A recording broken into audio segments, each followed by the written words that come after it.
I call Todd Muller. Thank you, Mr Speaker, and I rise to speak to the Exclusive Economic Zone and Continental Shelf Environmental Effects Transitional Provisions Amendment Bill, second reading. There's got to be a quicker way of saying that. So this is actually the first time I've had the opportunity to stand up and speak after David Cunliffe has held the floor with his rather wide-ranging comments. And one thing I did find really interesting is that there's a bit of hypocrisy, in my view, when the last Labor government tabled 1,000... Order. Member, sit. The member withdraw that comment. You cannot use that word. Ask the member to withdraw that comment. I withdraw. Yeah, Tom Muller.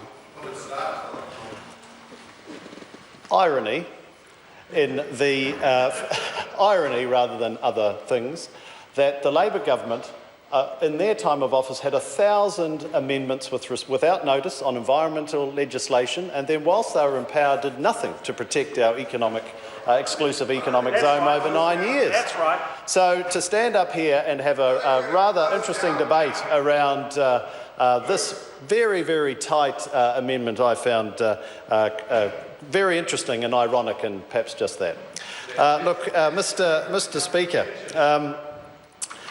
this is obviously a very, very technical amendment and assists us in ensuring that our economic zone is appropriately protected.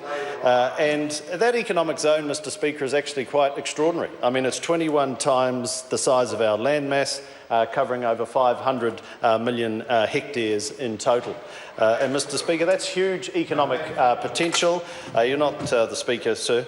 Huge economic potential, and the the EEZ and Continental Shelf Act enables that potential to be unlocked in an environmentally sustainable way. And Mr Speaker, I very much look forward to continuing this conversation when we next debate this, because it's had a very, very interesting period through the Select Committee. I think that particularly the debates we had around Section 162 of the current Act and what we could do in terms of tightening Clause 4, I think deserves quite a lot of coverage. And Mr Speaker, certainly next time we get the opportunity to continue this through, I will really dive into that debate that we had amongst ourselves, really, in terms of when we put in that period. Should it be 6 months? Should it be 9 months?